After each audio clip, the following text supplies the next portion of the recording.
ರೇಣುಕಸ್ವಾಮಿ ಕೊಲೆ ಕೇಸ್ನ ವಿಚಾರಕ್ಕೆ ಸಂಬಂಧಪಟ್ಟಂತೆ ಪೊಲೀಸರು ಈವರೆಗೂ ಎಷ್ಟೆಲ್ಲ ಸಾಕ್ಷಿಗಳನ್ನು ಸಂಗ್ರಹ ಮಾಡಿದ್ದಾರೆ, ಆ ಸಾಕ್ಷಿಗಳನ್ನು FSLಗೆ ಕಳಿಸಿಕೊಟ್ಟಿದ್ದಾರೆ. ಇವತ್ತು ಅಥವಾ ನಾಳೆ FSL ರಿಪೋರ್ಟ್ ಪೊಲೀಸರ ಕೈ ಸೇರ್ಲಿಕ್ಕಿದೆ. ಹೀಗಾಗಿ ಈ ಡಿ ಗ್ಯಾಂಗ್ಗೆ ಈಗ ಇನ್ನಷ್ಟು ಟೆನ್ಷನ್ ಶುರುವಾಗ್ಬಿಟ್ಟಿದೆ.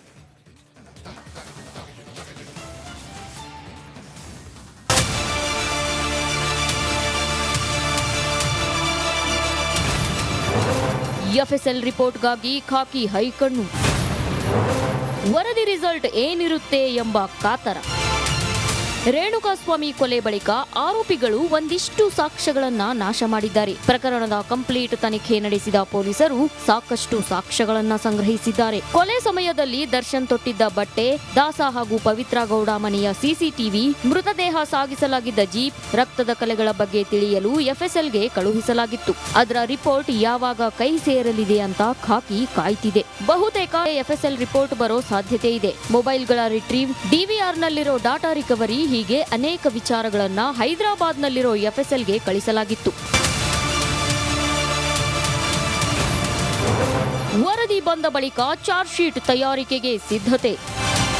ಕೊಲೆ ನಡೆದ ವೇಳೆ ಕೆಲವೊಬ್ಬರ ಮೊಬೈಲ್ನಲ್ಲಿ ವಿಡಿಯೋ ಮಾಡಲಾಗಿತ್ತು. ನಂತರ ಅದೆಲ್ಲವನ್ನ ಡಿಲೀಟ್ ಮಾಡಲಾಗಿದೆ ಎನ್ನಲಾಗಿದೆ. ಈಗಾಗಲೇ ನೂರಾರು ಎವಿಡೆನ್ಸ್ ಕಲೆಕ್ಟ್ ಮಾಡಿರೋ ಪೊಲೀಸರು FSL ರಿಪೋರ್ಟ್ ಬಂದ ಬಳಿಕ ಅದನ್ನೂ ಸಹ ಸಾಕ್ಷಿಯನ್ನಾಗಿ ಪರಿಗಣಿಸಲು ಪೊಲೀಸರು ಪ್ಲಾನ್ ಮಾಡಿದ್ದಾರೆ. ರಿಪೋರ್ಟ್ ಖಾಕಿ ಕೈ ಸೇರಿದ್ರೆ ದರ್ಶನ್ ಅಂಡ್ ಗ್ಯಾಂಗ್ಗೆ ಇನ್ನಷ್ಟು ಹಿನ್ನಡೆಯಾಗಲಿದೆ. ಯಾಕಂದ್ರೆ ಅದನ್ನು ಸಹ ಚಾರ್ಜ್ ಶೀಟ್ ನಲ್ಲಿ ಉಲ್ಲೇಖ ಮಾಡಲು ಪೊಲೀಸರು ಪ್ಲಾನ್ ಮಾಡಿದ್ದಾರೆ. ಈಗಾಗಲೇ ಸಾವಿರಾರು ಪೇಜ್ ಚಾರ್ಜ್ ಶೀಟ್ ರೆಡಿ ಮಾಡಿರೋ ಖಾಕಿ ಇದನ್ನೂ ಸಹ ಸೇರಿಸಲಿದೆ. ಅಜಯ್, ರಿಪಬ್ಲಿಕ್ ಕನ್ನಡ, ಬೆಂಗಳೂರು.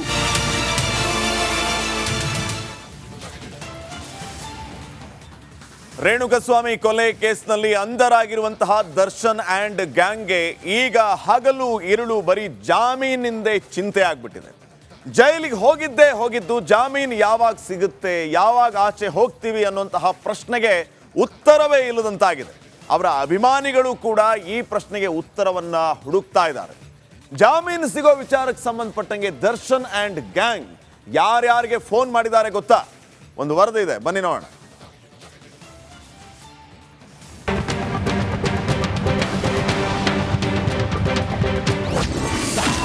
ಮಾಡಿದ್ದು ಪಾಪದ ಕೃತ್ಯ, ಈಗ ಜಾಮೀನು ಚಿಂತೆ.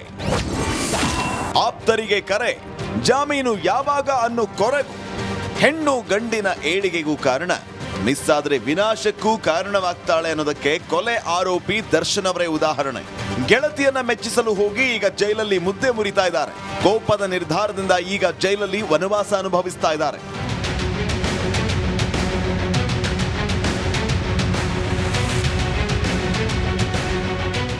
ಕೊಲೆ ಮಾಡಿ ಪರಪ್ಪನ ಅಗ್ರಹಾರ ಸೇರಿರೋ ದರ್ಶನ್ 53 ದಿನಗಳಿಂದ ವಿಲ ಅಂತ ಒದ್ದಾಡ್ತಿದ್ದಾರೆ. ಆಚೆ ಬರಲಾಗದೆ, ಒಳಗೂ ಇರಲಾಗದೆ ಒದ್ದಾಡ್ತಿದ್ದಾರೆ. ಜಾಮೀನು ಸಿಗೋದು ಯಾವಾಗ ಅನ್ನೋ ಚಿಂತೆಯಲ್ಲಿದ್ದಾರೆ.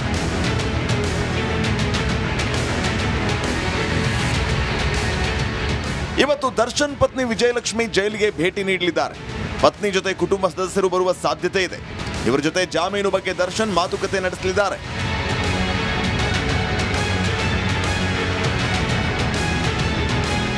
ಪೊಲೀಸರು ರೇಣುಕಸ್ವಾಮಿ ಕೊಲೆ ಕೇಸ್ ಸಂಬಂಧ ಚಾರ್ಜ್ ಶೀಟ್ ಸಲ್ಲಿಸಲಿದ್ದಾರೆ.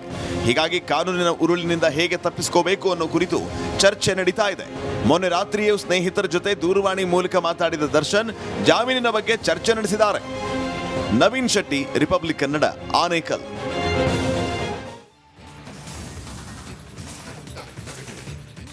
ರೇಣುಕಸ್ವಾಮಿ ಕೊಲೆ ಕೇಸ್ನಲ್ಲಿ ದರ್ಶನ್ ವಿರುದ್ಧ ಒಂದೊಂದೇ ಪ್ರಮುಖವಾದಂತಹ ಸಾಕ್ಷಿಗಳು ಲಭ್ಯ ಆಗ್ತಾ ಇದೆ. ಈಗ ಪೊಲೀಸರಿಗೆ ಸಿಕ್ಕಿರುವಂತಹ ಮತ್ತೊಂದು ಪ್ರಮುಖ ಸಾಕ್ಷಿ ದರ್ಶನ್ ಅವರು ಬಳಸಿದ್ದ ಜೀನ್ಸ್ ಪ್ಯಾಂಟ್.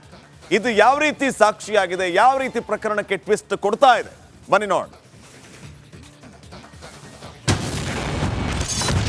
ದರ್ಶನ್ಗೆ ಮುಳುವಾಯ್ತಾ ಆ ಜೀನ್ಸ್ ಪ್ಯಾಂಟ್? ದಾಸ ತೊಟ್ಟಿದ್ದ ಬಟ್ಟೆಗಳೇ ಮೇಜರ್ ಪಾಯಿಂಟ್. ರೇಣುಕಸ್ವಾಮಿ ಕೊಲೆ ಕೇಸಲ್ಲಿ ದಿನಕ್ಕೊಂದು ಡೆವಲಪ್ಮೆಂಟ್, ದಿನಕ್ಕೊಂದು ಸಾಕ್ಷಿಗಳು ಲಭ್ಯವಾಗ್ತಿದೆ. ಕೊಲೆಯಾದ ದಿನ ದರ್ಶನ್ ತೊಟ್ಟಿದ್ದ ಜೀನ್ಸ್ ಪ್ಯಾಂಟ್, ಟಿ ಶರ್ಟ್ನಿಂದ ಈ ಕೇಸ್ಗೆ ಮೇಜರ್ ಟರ್ನಿಂಗ್ ಪಾಯಿಂಟ್ ಸಿಗಲಿದೆ. ಹೀಗಾಗಿ ಆ ಬಟ್ಟೆಗಳ ಹಿಂದೆ ಕಾಕಿ ಬಿದ್ದಿದೆ. ರೇಣುಕಸ್ವಾಮಿ ಕೊಲೆ ಪ್ರಕರಣದಲ್ಲಿ 200ಕ್ಕೂ ಅಧಿಕ ಸಾಕ್ಷಿಗಳನ್ನ ಪೊಲೀಸರು ಕಲೆ ಹಾಕಿದ್ದಾರೆ. ಈ ಪೈಕಿ ದರ್ಶನ್ ಬಟ್ಟೆ ಅತ್ಯಂತ ಮಹತ್ವದ ಸಾಕ್ಷಿಗಳಲ್ಲಿ ಒಂದು. ಕೊಲೆಯ ದಿನ ದರ್ಶನ್ ಧರಿಸಿದ ಜೀನ್ಸ್ ಹಾಗೂ ಟಿ ಶರ್ಟ್ನಲ್ಲಿ ರೇಣುಕಸ್ವಾಮಿ ರಕ್ತದ ಕಲೆ ಪತ್ತೆಯಾಗಿದ್ದು, ದರ್ಶನ್ ಮನೆ ಜಾಲಾಡಿದಾಗ ಅಲ್ಲಿ ಸಿಕ್ಕ ಬಟ್ಟೆಯನ್ನು ಪೊಲೀಸರು FSLಗೆ ಕಳುಹಿಸಿದ್ದಾರೆ. ಡಿಗೆ 1 ಲಕ್ಷದ ಜೀನ್ಸ್ ಪ್ಯಾಂಟ್ ಕಂಟಕ. ದರ್ಶನ್ ಮನೆಯಲ್ಲಿ ಕಾಮಾಕ್ಷಿಪಾಳ್ಯ ಪೊಲೀಸರು ವಶಕ್ಕೆ ಪಡೆದಿದ್ದು, ಬ್ಲೂ ಜೀನ್ಸ್ ಹಾಗೂ ಬ್ಲಾಕ್ ಟಿ ಶರ್ಟ್ ಅನ್ನ FSLಗೆ ಕಳುಹಿಸಲಾಗಿದೆ. ಈ ಬಟ್ಟೆಯನ್ನ FSLಗೆ ಕಳುಹಿಸಿ ಲುಮಿನಲ್ ಟೆಸ್ಟ್ ಮಾಡಿಸಲಾಗಿದ್ದು, ಲುಮಿನಲ್ ಟೆಸ್ಟ್ ನಲ್ಲಿ ದರ್ಶನ್ ಬಟ್ಟೆಯಲ್ಲಿ ರೇಣುಕಾ ರಕ್ತದ ಕಲೆಗಳು ಪತ್ತೆಯಾಗಿತ್ತು. ಅದೇ ಪ್ಯಾಂಟ್ನಿಂದ ದರ್ಶನ್ಗೆ ಕೊಲೆ ಪ್ರಕರಣ ಕಂಟಕವಾಗಿದೆ. ಜೀನ್ಸ್ ಪ್ಯಾಂಟ್ ನಾಶ ಪಡಿಸದಿದ್ದೇಕೆ? ರೇಣುಕಸ್ವಾಮಿ ಕೊಲೆ ಬಳಿಕ ಹಲವು ಸಾಕ್ಷಿಗಳನ್ನ ದರ್ಶನ್ ನಾಶ ಮಾಡಿದ್ದಾರೆ ಎನ್ನಲಾಗಿದೆ. ಆದರೆ ಜೀನ್ಸ್ ಪ್ಯಾಂಟ್ ನಾಶಪಡಿಸಿರೋದೇ ಹಲವು ಅನುಮಾನಕ್ಕೆ ಕಾರಣವಾಗಿದೆ. ಜೀನ್ಸ್ ಪ್ಯಾಂಟ್ ಟಿ ಶರ್ಟ್ ನಾಶ ಮಾಡದೆ ಒಗೆದು ಒಣಹಾಕಿದ್ರು. ಇದಕ್ಕೆ ಕಾರಣ ದರ್ಶನ್ ಧರಿಸುತ್ತಿದ್ದ ಜೀನ್ಸ್ 50,000ದಿಂದ 1 ಲಕ್ಷ. ದರ್ಶನ್ ಧರಿಸೋದು ಟ್ರೂ ರಿಲಿಜನ್ ಅನ್ನೋ ಕಂಪನಿಯ ಜೀನ್ಸ್ ಪ್ಯಾಂಟ್. ಈ ಟ್ರೂ ರಿಲಿಜನ್ ಜೀನ್ಸ್ ಪ್ಯಾಂಟ್ನ ದರ ಸುಮಾರು 50ರಿಂದ 1 ಲಕ್ಷ. ಇದೇ ಕಾರಣಕ್ಕೆ ಅಂದು ದರ್ಶನ್ ಜೀನ್ಸ್ ಪ್ಯಾಂಟ್ ಅನ್ನ ನಾಶ ಮಾಡಿರಲಿಲ್ಲ. ದುಬಾರಿ ಬೆಲೆಯ ಜೀನ್ಸ್ ಆದ ಕಾರಣ ಅದನ್ನ ವಾಶ್ ಮಾಡಿದ್ರೆ ರಕ್ತದ ಕಲೆ ಹೋಗುತ್ತೆ ಅನ್ಕೊಂಡಿದ್ರು. ಹೀಗಾಗಿ ಅದನ್ನ ವಾಶ್ ಮಾಡಿಸಿ ಅದನ್ನ ಒಣ ಹಾಕಿದ್ರು. ಆದ್ರೆ ಪೊಲೀಸರು ಲೂಮಿನಲ್ ಟೆಸ್ಟ್ ಮೂಲಕ ಇದನ್ನ ಪತ್ತೆ ಮಾಡಿದ್ರು. ಲಕ್ಷ ದುಡ್ಡು ಕೊಟ್ಟು ದರ್ಶನ್ ಖರೀದಿ ಮಾಡಿದ ಜೀನ್ಸ್ ಪ್ಯಾಂಟ್ ಇದೀಗ ಆತನಿಗೆ ಮುಳುವಾಗಿದೆ. ಧ್ರುವರಾಜ್, ರಿಪಬ್ಲಿಕ್ ಕನ್ನಡ, ಬೆಂಗಳೂರು. ದರ್ಶನ್ಗೆ ಜಾಮೀನು ಯಾವಾಗ ಸಿಗುತ್ತೆ ಅನ್ನುವಂತಹ ಪ್ರಶ್ನೆಗೆ ಸದ್ಯಕ್ಕೆ ಉತ್ತರ ದೂರದ ಮಾತು. ಚಾರ್ಜ್ ಶೀಟ್ ಸಲ್ಲಿಸಿದ ನಂತರ ಜಾಮೀನಿಗೆ ಅರ್ಜಿಯನ್ನ ಸಲ್ಲಿಸಬಹುದು. ಅದಾದ ನಂತರ ಜಾಮೀನು ಸಿಗಬಹುದು, ಸಿಗದೆ ಇರಬಹುದು ಅನ್ನುವಂಥ ಮಾತಿದೆ. ಆದರೆ ಕಾನೂನು ತಜ್ಞರ ಪ್ರಕಾರ ಕೆಲವರು ಹೇಳ್ತಾ ಇರೋದು, ಚಾರ್ಜ್ ಶೀಟ್ ಸಲ್ಲಿಸಿದ ನಂತರವೂ ಕೂಡ ದರ್ಶನ್ಗೆ ಜಾಮೀನು ಸಿಗೋದು ಡೌಟು ಅಂತ ಹೇಳಲಾಗ್ತಾ ಇದೆ. ಹಾಗಿದ್ರೆ ದರ್ಶನ್ ಪರ ವಕೀಲರು ಈಗ ಯಾವ ರೀತಿಯ ಸಿದ್ಧತೆಯನ್ನು ಮಾಡ್ಕೊಳ್ತಾ ಇದ್ದಾರೆ? ಚಾರ್ಜ್ ಶೀಟ್ ಸಲ್ಲಿಸಿದ ನಂತರ ಜಾಮೀನು ಅರ್ಜಿಯನ್ನು ಹೇಗೆ ಸಲ್ಲಿಸಬಹುದು? ಅವರ ವರ್ಕೌಟ್ ಯಾವ ರೀತಿ ಇದೆ? ಬನ್ನಿ ನೋಡೋಣ.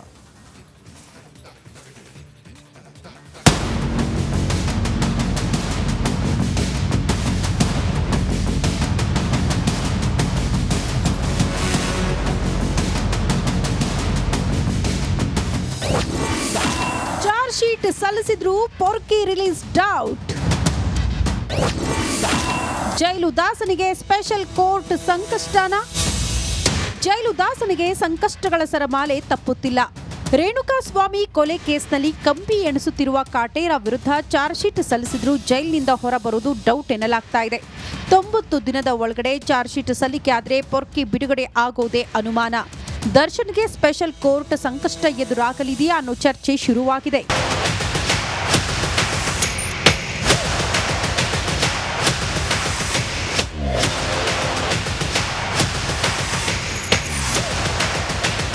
ಚಾರ್ಜ್ ಶೀಟ್ ಸಲ್ಲಿಕೆ ಆದರೂ ನಂತರ ಪೊಲೀಸರಿಂದ ಸಂಕಷ್ಟ ಶುರುವಾಗುತ್ತೆ. ಟ್ರಯಲ್ಗಾಗಿ ವಿಶೇಷ ಕೋರ್ಟ್ ಅಥವಾ ಫಾಸ್ಟ್ ಟ್ರ್ಯಾಕ್ ಮೊರೆ ಹೋಗೋದಕ್ಕೆ ಪೊಲೀಸರು ಸಿದ್ಧತೆ ಆರಂಭಿಸಿದ್ದಾರೆ. ವಿಶೇಷ ಕೋರ್ಟ್ ರಚನೆಗೆ ಅನುಮತಿ ಕೊಟ್ಟರೆ ದರ್ಶನ್ಗೆ ಪ್ರತಿ ಹಂತದಲ್ಲೂ ಕಂಟಕ ಎದುರಾಗಲಿದೆಯಂತೆ.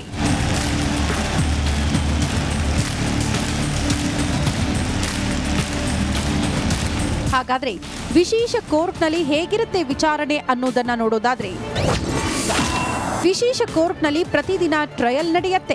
ರೇಣುಕಾ ಕೊಲೆ ಕೇಸ್ ಮಾತ್ರ ಕೋರ್ಟ್ನಲ್ಲಿ ವಿಚಾರಣೆ. ವಿಶೇಷ ಕೋರ್ಟ್ನಲ್ಲಿ ಕೇಸ್ ಟ್ರಯಲ್ ಬೇಗ ಸಾಗುತ್ತೆ. ಬೇಗ ಟ್ರಯಲ್ ನಡೆದ್ರೆ ಜಾಮೀನು ಸಿಗೋದು ಡೌಟ್. ತ್ವರಿತವಾಗಿ ಟ್ರಯಲ್ ನಡೆಯದಿದ್ರೆ ಜಾಮೀನು ಕೊಡಬಹುದು.